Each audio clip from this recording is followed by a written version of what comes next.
Hi hello బాగున్నారా? ఈరోజు నేను పాలు పోసి సొరకాయ చేస్తున్నాను. చాలా బాగుంటుంది సొరకాయ కర్రీ అనేది. చపాతీల్లోకి, అన్నంలోకి, పూరీల్లోకి చాలా బాగుంటుంది అనమాట. ఉట్టిది తిన్నా కూడా ఇప్పుడు డైటింగ్ చేసేవాళ్ళు కప్పులో వేసుకొని ఉట్టిదే తిన్నా కూడా, అంటే ఒక కప్పు కర్రీ తిన్నా కూడా చాలా టేస్టీగా ఉంటుందన్నమాట. ఒక కాయ సొరకాయ తీసుకున్నాను. ఒక కాయ మొత్తం తరిగాను, అంటే ఒక మోస్తరు చిన్నది పెద్దది అట్లా వస్తున్నాయి కదా, మధ్య రకంగా ఉండే కాయ చివ్వి సన్నగా తరిగిన ముక్కలు అనమాట. ఇదేమో దాంట్లోకి 2-3 ఎండుమిర్చి తీసుకున్నాను. మినప్పప్పు ఒక స్పూన్ మినపప్పు, నెక్స్ట్ 10 మిరియాలు, మన కారం తినేదాన్ని బట్టి 10 మిరియాలు, ఒక 2-3 కొబ్బరి ముక్కలు, అంటే ఎక్కువ కొబ్బరి అవసరం లేదు. ఒక 2-3 కొబ్బరి ముక్కలు వేసుకొని, అంటే హాఫ్ చిప్ అనుకోండి, మంచిగా ఫ్రై చేసుకోవాలి. ఫ్రై చేసేసుకొని కొంచెం ఆయిల్ వేసుకొని ఫ్రై చేసుకొని అది పౌడర్ చేసుకోవాలన్నమాట. దీంట్లోకి స్పెషల్గా ఆ మసాలా స్మెల్లే బాగుంటుంది, అంటే మిరియాలు, ఎండుమిర్చి, కొబ్బరి ఫ్లేవరే దీంట్లోకి బాగుంటుంది. 1 గ్లాస్ పాలు సరిపోతుందన్నమాట. బాండి పెట్టాను, ఆయిల్ వేసాను, పప్పు దినుసులు వేసాను, మినపప్పు, శనగపప్పు, ఆవాలు, జీలకర్ర. ఇది రొటీన్గా అన్నిట్లో వేస్తాను కాబట్టి నేను ఎక్కువ పోపు దినుసులు అనే చెప్తాను. అదన్నమాట. ఒక ఎండుమిర్చి వేసాను దీంట్లో కూడా.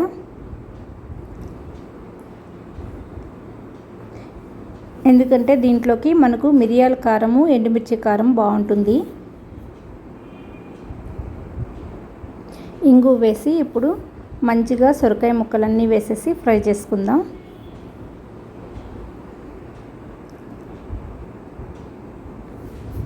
ఇంగు అనేది ప్రతి వంటలో వేస్తే చాలా టేస్టీగా ఉంటుంది.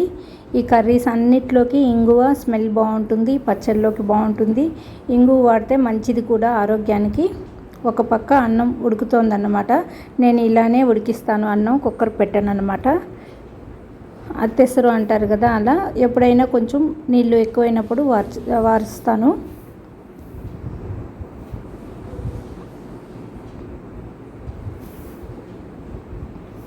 కొంచెం ఎక్కువనే వేసాను ఇంగువ ఫ్లేవర్ చాలా బాగుంటుంది కాబట్టి.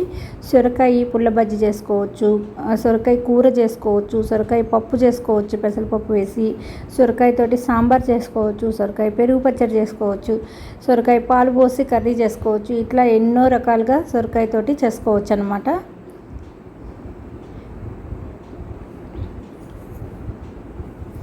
దీంట్లో పాలు పోసేది ఒక చిన్న కప్పుడు మాత్రమే, కానీ టేస్ట్ అనేది చాలా టేస్టీగా ఉంటుంది. అందుకని ఇది అప్పుడప్పుడు ఈ సమ్మర్లో కానీ వర్షాకాలంలో కూడా ఇంకా బాగుంటుందన్నమాట. మిరియాల కారము వర్షాలు వచ్చినప్పుడు, మిరియాల కారం అంటే చారు ఎక్కువ అట్లా తింటాం కదా, అలాంటి టైంలో కూడా ఇది చాలా బాగుంటుంది.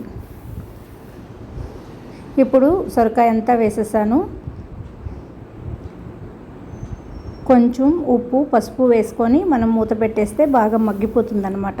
సొరకాయ ఈజీగా ఉండే వెజిటేబుల్. సొరకాయ, బీరకాయ, గుమ్మడికాయ ఇట్లాంటివన్నీ తొందరగా ఉడికిపోతాయి అన్నమాట. నీరు ఎక్కువ శాతం ఉంటుంది కాబట్టి ఈ సమ్మర్లో ఇలాంటి కూరలు తింటే చాలా ఒళ్ళు చలవ చేస్తుంది, అంటే బాడీకి కూల్ని ఇస్తుంది అన్నమాట.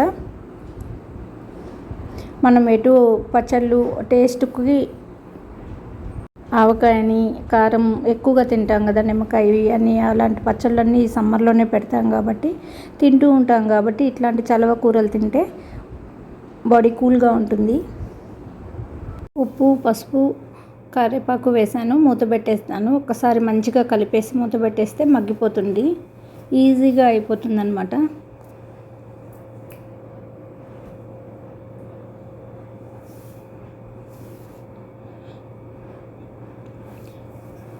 మిరియాలు, ఎండుమిర్చి, కొబ్బరి, 1 స్పూను మినపప్పు అనమాట వేయించేసాను. మంచిగా ఫ్రై అయిపోయింది. ఇది మనం మిక్సీ చేసేసుకుందాం. మెత్తగా మిక్సీ చేసేసుకుంటే ఇదే టేస్ట్ని ఇస్తుంది అనమాట ఈ కూరకి. ఇది తమిళనాడులో స్పెషల్ అనమాట.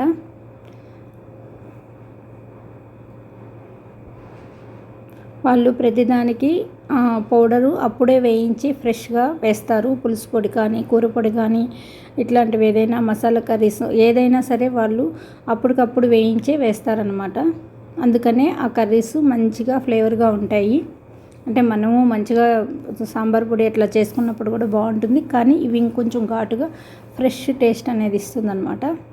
చూసారా పౌడర్ అయిపోయింది. నేను మెత్తగా కొంచెం వాటర్ వేసి మెత్తగా గుజ్జులాగా చేసేసి దాన్ని వేసేస్తున్నాను దీంట్లో. 30% ఉడికిపోయింది. ఇంకో కొంచెం ఇది వేసేస్తే దీంట్లో ఉడికిపోతుంది కదా అనేసి ఈ గుజ్జు కాస్త వేసేసాను.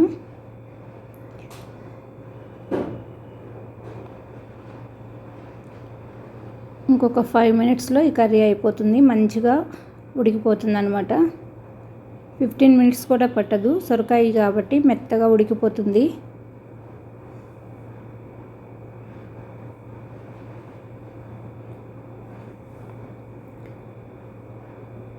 చూసారా మంచిగా ఉడికిపోయింది. ఇప్పుడు మనం కొంచెం ఉప్పు వేసేసి చల్లారిన తర్వాత పాలు పోద్దాం, అప్పుడే బాగుంటుందన్నమాట. వేడి మీద పాలు పోస్తే ఒక్కోసారి విరిగిపోతుంది, విరిగిపోయినా మనకు కర్రీ అయితే టేస్ట్గా ఉంటుంది, పన్నీర్ టేస్ట్ లాగా అనిపిస్తుంది. కానీ కొంతమందికి విరిగిందని అట్లా నచ్చదు కదా, అందుకని చల్లారిపోయిన తర్వాత మనం పాలు పోద్దాం. ఇప్పుడు ఉప్పు వేసేసి బాగా కలిపేసి ఒక 5 మినిట్స్ చల్లారనిద్దాం. ఆపేసాను నేను. చూసారా మంచిగా ఉడికిపోయింది కాబట్టి ఈ స్టేజ్లో ఆపేద్దాం.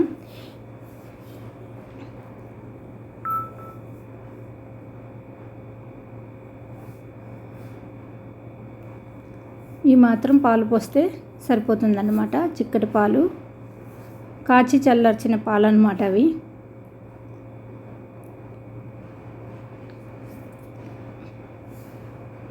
ఇది చపాతీలోకి చాలా బాగుంటుంది కర్రీ. నెక్స్ట్ రైస్లోకి అయితే సూపర్గా ఉంటుంది. ఒక కాయ అంతా చేశాను కానీ ఒక్కసారికే వచ్చిందనమాట. మధ్యాహ్నానికే సరిపోయింది, అంత కొంచెం అవుతుంది. ఉడికిన తర్వాత తగ్గిపోతుంది. సొరకాయ కానీ బీరకాయ కానీ ఇట్లాంటి కర్రీస్ మనం ఎక్కువ చేసామనుకుంటాం క్వాంటిటీ తరిగేటప్పుడు, అది ఉడికిన తర్వాత తక్కువ క్వాంటిటీ అయిపోతుంది అనమాట.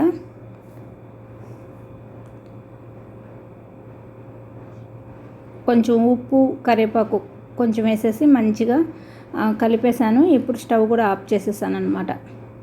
2 మినిట్స్ చల్లారాక మనం పాలు పోసేద్దాం. రెడీ అయిపోయింది కర్రీ. ఆపేసాను చూసారా. ఇప్పుడు ఒక 5 మినిట్స్ అని చల్లారనిద్దాం. ఇప్పుడు చల్లారిన తర్వాత మనం పాలు పోసేసి కర్రీ రెడీ అయిపోయింది. డిష్ అవుట్ చేసేసుకుందాం.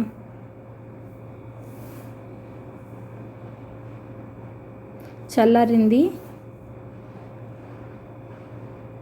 ఇదే మసాలా ఏ కర్రీ అయినా, అంటే బీరకాయలోకైనా బాగుంటుంది. ఇదే సేమ్ మినపప్పు 1 స్పూను మినిమల్, అంటే మనం క్వాంటిటీ బట్టి అనమాట. నేను నలుగురికి ఒక కాయ, మీడియం సైజు కాయకి 1 స్పూను మినపగుళ్ళు, ఒక 3 ఎండుమిర్చి, ఒక 10 దాకా మిరియాలు తీసుకున్నాను. ఎందుకంటే మిరియాలు ఘాటే దీనికి బాగుంటుంది కాబట్టి. పాలు పోసేసాను. చూసారా కరెక్ట్గా అయిపోయింది. అంటే మనకు లూజ్గా లేకుండా కర్రీ ఎలా కరెక్ట్గా అయిపోయింది, గ్రేవీ లాగా లేకుండా ముద్దగా అయిపోయింది. చూసారా. ఇది చపాతీలోకి, అన్నంలోకి, పూరీల్లోకి అన్నిట్లోకి బాగుంటుంది. ఓకే అండి, బాయ్ అండి.